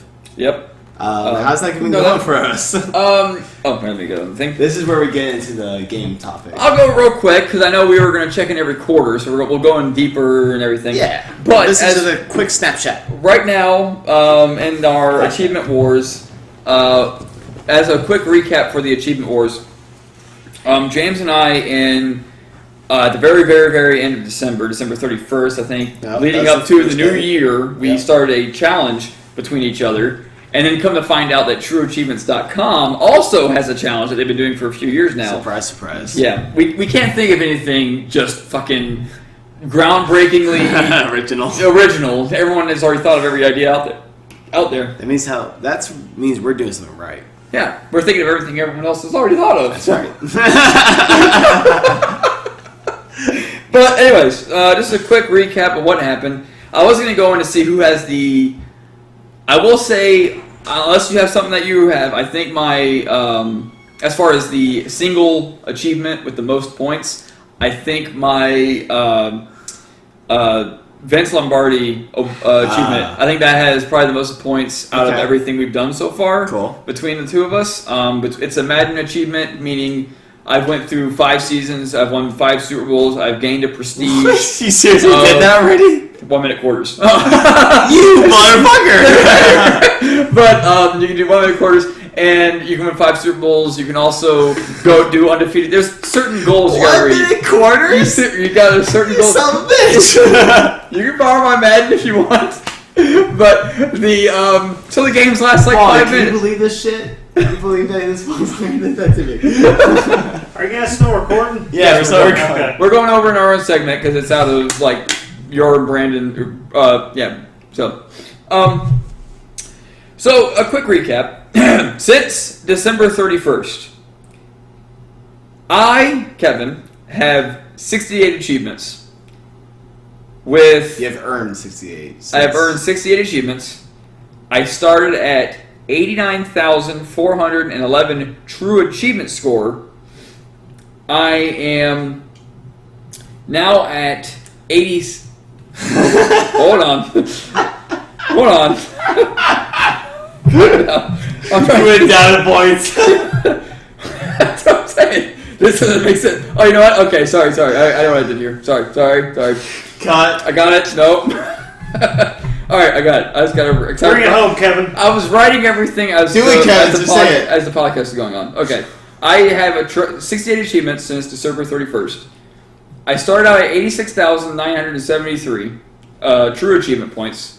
I am now at 89,411, which is a difference of 2,438 true achievement points since December 31st. That's 2,438.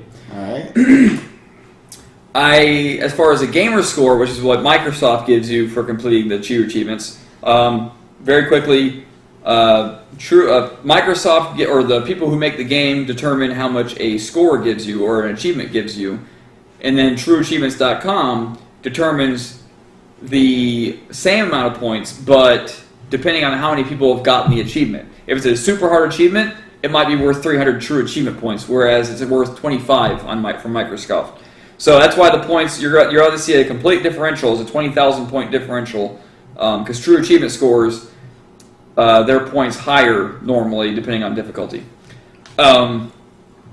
Microsoft, my gamer score, which is what you'll see if you ever look at my gamer score or gamer tag, I was at 64,111 or 119 at the beginning of our race. I am now at 65,259, which is a difference of 1,140 gamer score. Not bad. And James, who Drum roll, please. I think is winning in every aspect, except for the complete. Well, we'll get in that in a minute. Oh, fuck you. He started at 87,934 true achievement score. Okay, not bad. He is now at 91,446 true achievement score. Now, granted, he started 1,000 points ahead of me, but again, 87,934, now 91,446. That's a pretty big leap. He has a difference of 3,512 is how much he's gained. Not bad. As a comparison, I have 2,438. All right. James, 3,512. Gamer score. Oh, I'll go over that in a minute. Gamer score. James, starting out this, had 64,330 gamer score. I apologize. Sorry. He had 60, because I wrote everything out how True Achievements has it, so everything's backwards, unfortunately. James started out at 61,735 gamer score. Mm-hmm. Again, that's what Microsoft gives us. Yes. He's now at 64,330. Not bad. Giving him a difference of 2,595 gamer score. He changed 25. since January. He did like 1,000, right? I did 1,140 compared to James's 2,595. Feels good. Too much stats. A lot of stats going Calm down. The one stat I did not mention, because we were going over true achievement score, we were going over gamer score, so far James has me in both of those categories, and we were also going by total achievements. Again, I'm at 68 achievements. James, since December 31st, has 105 achievements. Yeah! Oh, So he's getting a lot What's of up, Kev? Yeah. So he's beating me in every aspect of this challenge, except for I completely completed a game. One game. It doesn't matter. I've completed a game. James has not completed any. He's on his way to it. But I've completed Jetpack Joyride, which actually James introduced me to. Go figure. That's a great game. Ironically, Best mobile game ever. And again, if you're not familiar with the rules, completed means that I've gotten every single achievement in the game. And Jetpack Joyride only has 12, but that's beside the point. Still a hard one to complete. That's a good one. Hard. Yeah, so I've got every I achievement. bravo to him because that's an accomplishment. And I actually just started playing it last week, so I got every achievement in a week. He played a lot. We were supposed to be recording many times, and he was too busy playing the game. Basically, there was times like, all right, we're gonna get up at this time to record, and I got up like 2 hours later because I was up late playing that game. Yeah, that's Is that all the stats you got there, Kev? That's all the stats I have. I was going to Pretty pull up what achievement gave us more, but I'm pretty sure the Vince Lombardi Yeah, I think that's achievement- number one. I think that would be, because that was like 200 gamer score or something like that. I finished playing Wolf Among Us and Tomb Raider. What do you think about the stories of, Wolf Among Us? We'll go with that first, because that's Wolf like Among Us, yes, that's amazing. I love that game. Mm-hmm. I would give that 5 out of 5 if I was ranking that game. Mm-hmm. I loved it very much. It's very Walking Dead-esque with... if anyone watched or read the Fables comics, it's based off Fables comic books. Big Bad Wolf and Red Riding White and all those. Puff and Pluff and details. blow your house down. Yes. Tomb Raider was meh. I was very meh on that game. It was left me very meh. You weren't like Tomb Raider. You were meh. Yeah. It was full of Very meh. meh. Now, because I was always that way about the entire Tomb Raider series. Like, I wasn't ever really excited about it. First one I ever played. I never played Tomb Raider game except for this one. Yeah. I was always meh about them. Well, Crystal Dynamics continued the trend because they were very meh in this game. Fractal Minds' official score is Tomb Raider meh. series. Is meh to woo. No. There's definitely lower of meh. Lower of meh is Conk. But yeah, Tomb Raider was definitely very meh. They did some things right, like playing the game and finding the enemies was fun and all, and exploring the environment. But the amount that they wanted me to do was just too much, and it got very old very fast. I felt like, okay, I'm playing Alone in the Dark right now, which is a horror game. It's supposed to be a horror game. I won't go too much into it. That could almost be my grind, but it's not going to be. It's not going to be grind. It's not my grind, but it could be, because it's just broken. But I think every single person out there who has played the game and reviewed the game has said it's broken. James and I have how we have this thing set up is our TVs are kind of right next to each other, so we'll be playing games and he'll be right next to me and we can sit there and bounce ideas off each other and just commentate about each other's video games. James's characters on Tomb Raider were more I felt like they were scarier and more well put together than the games on Alone in the Dark. Yeah, Alone in the Dark was very sad to see. It's my game. I've never even played it. Yeah. And Kevin was playing it, and I was watching it. I'm just like, I'm so glad I didn't play this game. There is this one, I won't go too much more into it, just to say that there is this one really beastly character that you expect a lot more from, that you see him, That was he has ridiculous. a really cool voice, he seems like very demented, you're fighting him, and his attack the entire time is throwing knives. Yeah, that was ridiculous. He did that a lot. He's a giant alien monster creature thing, and he has throwing knives. You had like a samurai mummy thing going on, or what was that thing you were? Me? Yeah, you had it was either from like a. It was Japanese. That's. Yeah, it was an ancient god that inhabited this island, and she died, and her soul was still inhabiting the island, and she stopped people from escaping and leaving the island. Like, yeah, it was very, very, very crazy. Yeah. The story was cool, but the whole gameplay and everything, it could have been more. It tried to be Batman. It tried to be too many things. It tried to be Batman. It tried to be Uncharted. Tried to be first-person shooter.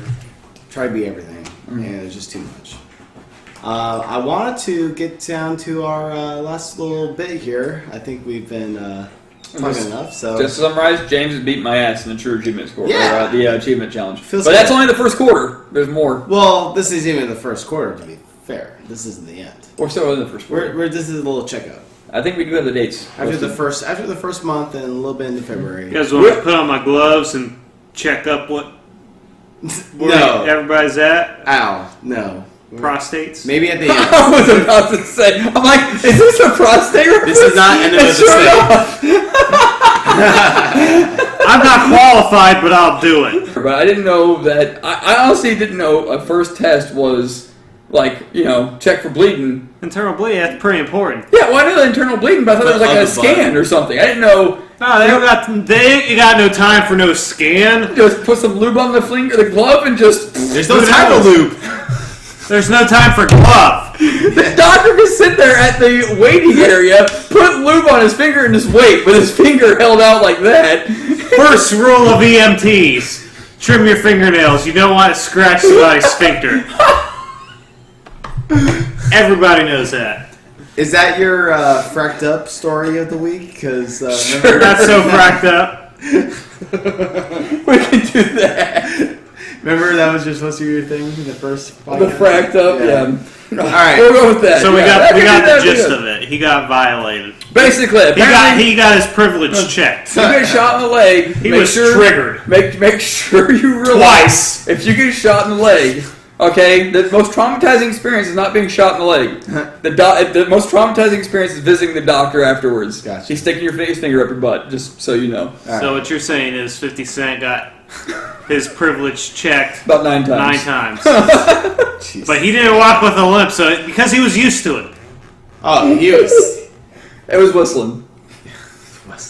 Not Dixie though, that Yankee. All right, everybody. This has been a fun podcast. Let's wrap it up with our picks here. My pick is going to be of the author Christopher Moore. He is a satire writer that has written the great novels Lamb, The Gospel According to Biff, Christ's childhood best friend, and A Dirty Job. Those are 2 books I recommend. What? The guy that was on it. What? The guy that was on Dirty Jobs. No, that's Mike Rowe.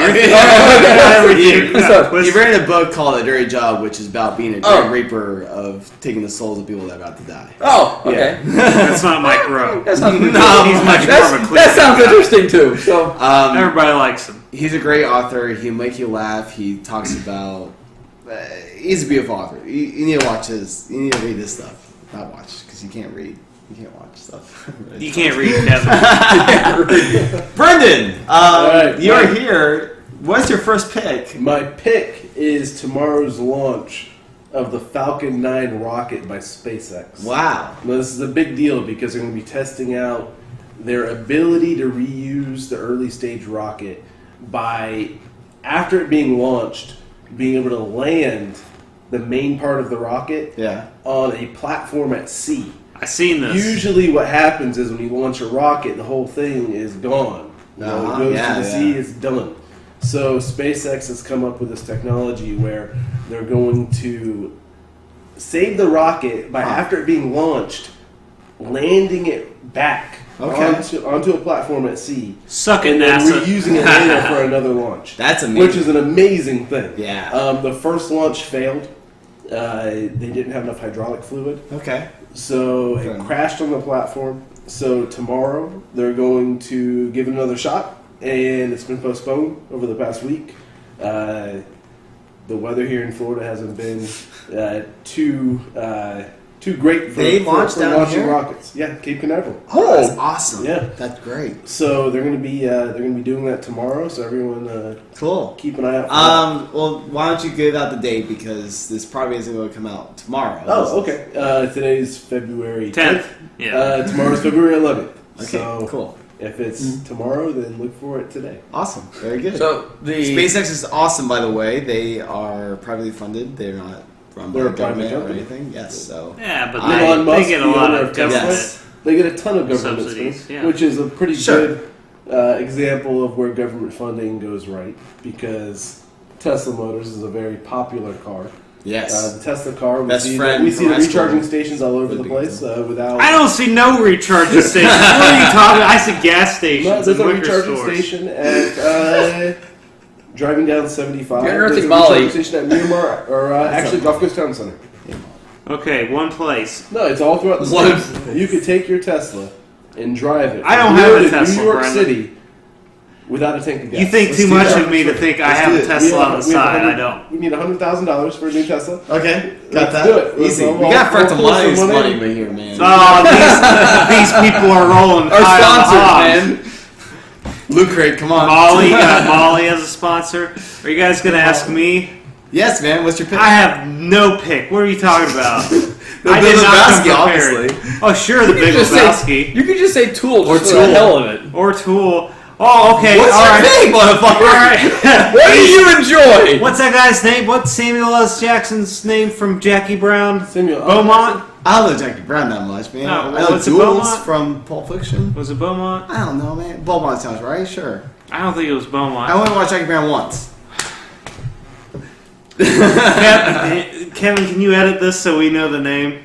Yeah, you get it. As Kevin's looking this up, I just want to say why this launch is so important is because the ultimate mission of SpaceX is to go to Mars, and the cheaper we make it to go into space, Is the that their faster ultimate that happens. mission? That's their ultimate mission. You guys- Elon Musk's ultimate goal is to have a colony or a station on Mars. We could have done that on the moon. Why? Mars is next level. Mars, Moon. we've been to the moon. That's BS. We got to shoot for Mars. I don't So, think. You know who would be the ideal person to send to Mars? And you know where I'm going with this with the smirk on my face. Bruno Mars. The most amazing publicity you could ever get. With a name like Bruno Mars, Mars to actually Mars. being sent to Mars. Okay. Goes to Excellent. Mars, goes to Mars. Yeah. Ordell Robbie? Yeah, Ordell. You just sound like Ordell there.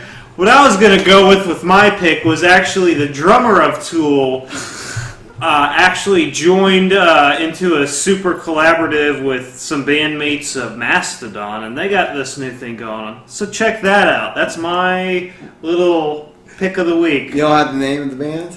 No, I don't know if they even came up with a name yet. It's just like some side thing. All right, cool. Some side chick they're doing with. Well, Kevin, can you try to find that and put us in the link up? It should be on Metal Injection. Don't look at Rolling Stone. Don't look at Alternative Press. Metal Injection. Are you sure your pick isn't going to be Walter? Walter from Big Lebowski? Yeah, that's what everybody's trying to make my pick, but I like to be a spur of the moment type of guy. I like that, Alex. I mean, Al, sorry. Don't get it twisted, it's Al. Alright? Not Alex. Hey, Kev, you want to... my only pick this episode will be, I got addicted to this one game. You just throw your iPad on the floor? He don't care. Carpet. Fractal Minds money. We're rolling in dough here. Anyways, Feels good. yeah, it does feel real good. That's just the buzz. It makes me forget about it. But no, my pick for this week would be it's a game called Prison Architect, which going into it, I thought it was just for those who don't know, like you don't have a computer or anything, or don't have a good enough computer to play the game, but it's basically Get a raspberry. Get a raspberry. What? Oh, is that a new? Yeah, Raspberry Pi. What wasn't that your pick for? That could have been very enlightening to people. Freaking Danny Carey of Tool joining Mastodon. That's pretty enlightening to a lot of people. I think you should speak a little bit about that raspberry, because that's an interesting little thing. All right, since I'm... Hold on, my pick Raspberry first. Pi. 2. Well, 2. Jesus Christ. And it has glitches, but for $35, who cares? we're professional here. What's your pick, Kevin? Well, like I said, I'll just go into it real quick. Prison Architect is a game where basically you are not just the warden, you build your own prison, and you got to take in inmates and care for them and decide their routine for the entire day. You got to build everything from showers, from your security guards' security, their area where they can watch from their CCTV cameras, which is just the video cameras you see in like stores and everything. There you can do anything from control doors, where the only way people can get in and out of a building is from the monitor, which is in the security room. You create everything from the lunchroom. It's so involved. Like when I went into it, I didn't realize how involved the game is, but it is very addicting because there's so much that you have to worry about. Because every prison inmate that comes into your prison has a background. They're either murderers or they're as simple as car thieves, and you don't know. So it's like Papers, Please. Not so much, because Papers, Please, you actually get to determine who gets to go in and who goes to go out. You get a random amount of people, and you don't know who your I didn't know who my intel, my snitches were, right? Okay, I started getting people dying. Okay. Snitches get stitches. Well, that's right. I had this one person who died. You went to my morgue, okay? Because I built a morgue in my prison, so you can rest. You've safely. been busy. Look, it's a very long game. Anyways, the guy's dead, sitting on the stretcher, and so I got this upgrade where I can see this, like where drug paraphernalia can come from. Like I can look at the hot spots to look at, so I can send my officers, my guards after it. I got dog sniffing. I got canine units. Okay, I got armed guards. Like you get everything you want in this game. Well, one of the guys who was dead laid out on my stretcher after I got this upgrade. I put my mouse cursor over him. The thing that showed up under him, he was my snitch, and I didn't even know it. Okay, so I got my snitches dying left and right because people know that they're my snitches. I don't even know they're my snitches. Okay? It's funny that you got into that game because I played it a little bit, and you're playing it at a state where it's more than what it was when I played because it's still in early alpha. Yeah, it's not even a released game yet. Yeah, well, I heard they're actually about to release. Well, according to someone who's never been introduced or anything, Whitney, he actually said that they're almost done with... That guy with the beard? Yes! Yeah! They started working on this game. Mr. Colorado? Yes! Mr. Colorado! Mr. Colorado Rockies! He's got like a red beard! Yes! Oh, I know that guy! Now you gotta tag him in this just so you can listen to this. Just say that you mention him, that way he has to listen all the way to the end of the podcast. I know that last time, it didn't work. I'm a Facebook friend of Whitney, I know that guy! But no, he said that, I read a little bit about it, that they started the game production in like 2013, like... It's very, yeah. Yeah, Where do you get this game at? Steam. The Steam Network, which is a network where Valve. all kinds of games, yeah. And just look up, it's called Prison Architect. It's a very interesting game because you have so many different ways you can control. It's like a prison tycoon game. It's in early access. That means the developers are still making the game. And you're able to play the game in an early state to where it can still be changed. You're playing a state where next week the game will be... If you write a comment... And totally different game mechanics. Yeah. To where you're playing a totally different game. And it allows the game developers to be able to change on the fly. They're taking what... The feedback they're getting and they're changing it. So when the final product is out, it's something that people will actually like. So they're getting it. This could be a person like me or you that's developing a game, and he's just putting the game out little by little, and he's getting feedback from the people playing it. And it's like, oh, what would you like to see? And if there's enough people asking for this, if that's going to be successful, I'll implement that into the game. And that's what he's doing, or that's what the company is doing, rather. But it seems to be... A little side note real quick, then get back to this. A key economic or financial advisor to Valve was actually just made the finance minister of Greece. Yeah. So, I was blown away when Brendon name dropped this at work one day. It was just like, how do you even know about Valve? That's pretty cool. I mean, Valve is a big, important developer. They are behind Steam. The big reason why PC gaming has become the state that it has, because before Steam was the big seller of video games on PC, people were pirating games. Let's play some Risk. We're about to play some Risk, everybody. Just you wait for that. That's gonna be fun. But first, we gotta get through these grinds. we're doing that on YouTube. I thought we Yes, were we done are. with the grind. Yeah. So this is the grind. I'm gonna start with the grind. I fucking hate politics. I hate this system that we're a part of. I hate this party because they don't agree with my party and blah blah blah blah. I don't like that. That's my grind, and I'm sticking to it.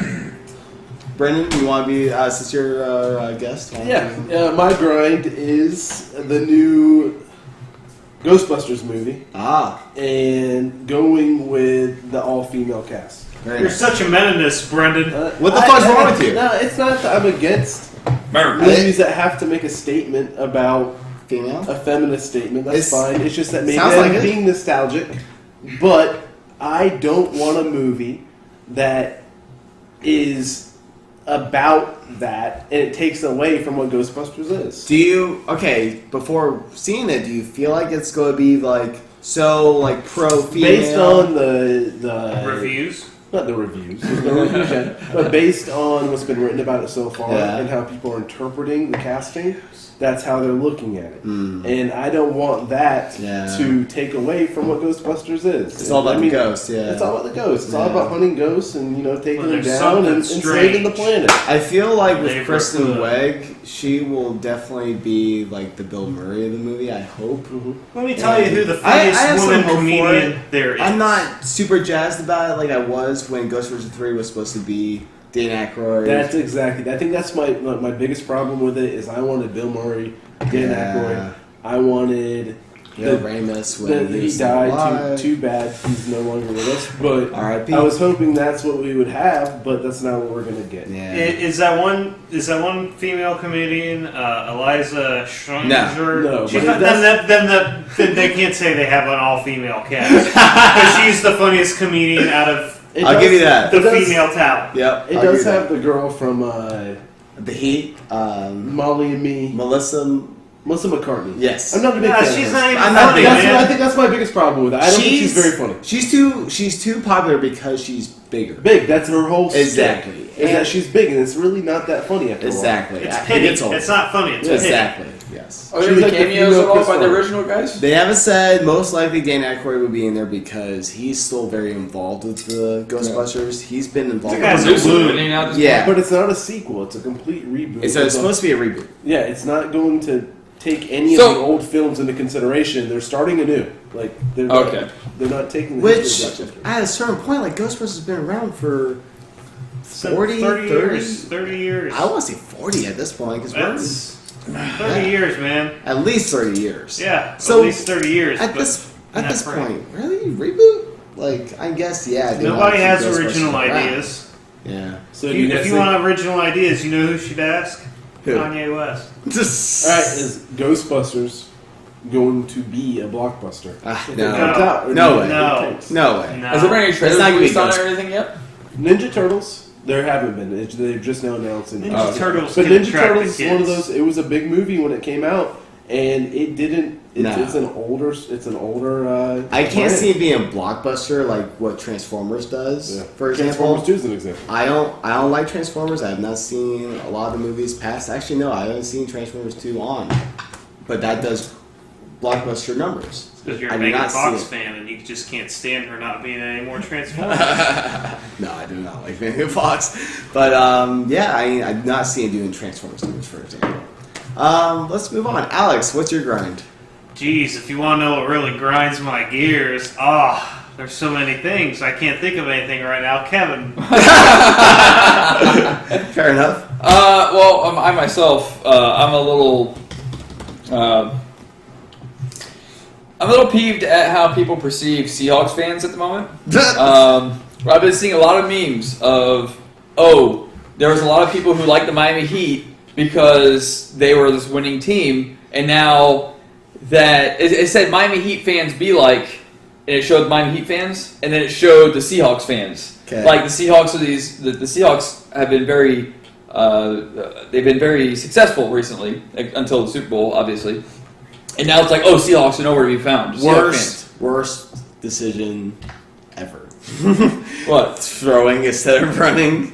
I know. That was the worst play ever. And that's just the thing that gets me. It's like the Patriot fans or the people that are making these memes about how Seahawks fans are just disappeared. The Seahawks. That's something. That's it right there. Seahawks are one-hit wonders. That's what I'm seeing a lot of memes of. The Seahawks are one-hit wonders. They won a Super Bowl and now they're nothing. No, fuckers. They made it to the Super Bowl again. They made it back to the Super Bowl. They almost won. Yes, they should have won. Had the right play have been called, they should have won. Yeah, they have beast mode in their backfield.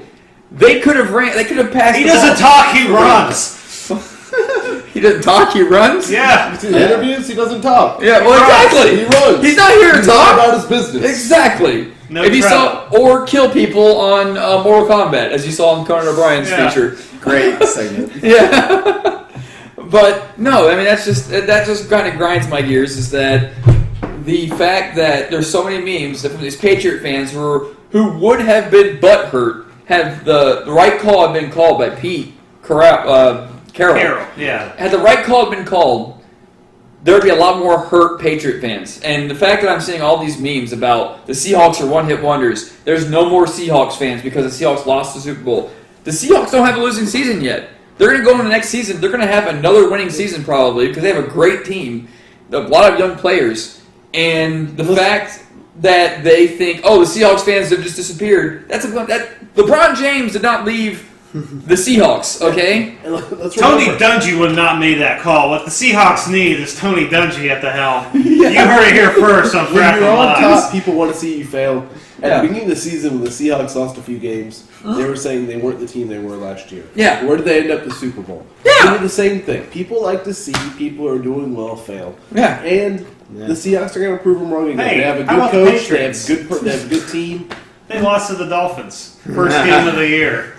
There you go. The Dolphins are a no-name team, though. No. Especially in this area. I wish this was. I only said that because of Kevin and I Brendon. wish this was a video recording right now. We just had to test No it, name. James. Let's name Grimes, Wake. Yeah.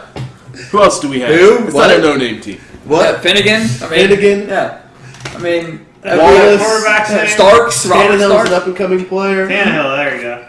You hear about how he's? They're talking about him a 7-year, $107 million contract right now. That's They're too much trying to lock money. him down Don't give for- it. Don't give it to lock that him guy. Alright, well, I've lost all track That's- of what this podcast Hold has on, become. Alex. Do you have a grind? You think about your grind yet? Yeah, my grind is sports fans. Yeah! Way too much attention to sports rather than the bigger issues. Fuck yeah! This goes for like anybody. You're willing to pay attention to how formations are ran or what type of defense is being played, but you Instead don't of- care about what's Instead going of on. the in facade- I the would make a point real quick.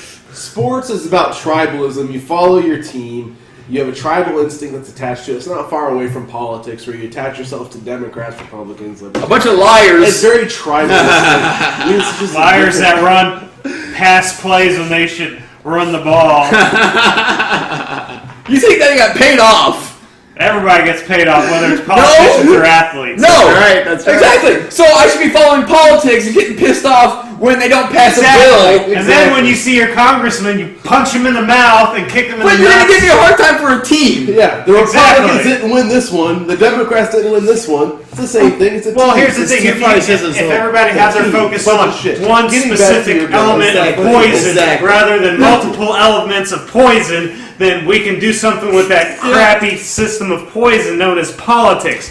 Me and James got it going That's on. right. I challenge Thank you. you. I challenge you all to a round of world domination via risk. Yes! Alright, motherfuckers, we're on. We're going to play some Risk. Thank Good you, segue, Kevin. thank you for Brendon and Alex for joining Kevin and I in this off the Thanks for podcast. having me. That was You're welcome. a joyful adventure. We'll be back next month. I'm calling it. Oh yeah. I'm pointing to the outfield. Another barbecue. Oh, we didn't mention what we ate, but we'll go with it. Yeah, that was very nice. Kevin and good. Alex prepared a nice dinner for us. And Well, that's Nobody Brisket, threw up. That's good. Brandon, thank you for joining us. Thank you. handshakes all around. Thank you. Cheers, everybody. High five. handshakes. Another shot of Jameson. Yes. Right.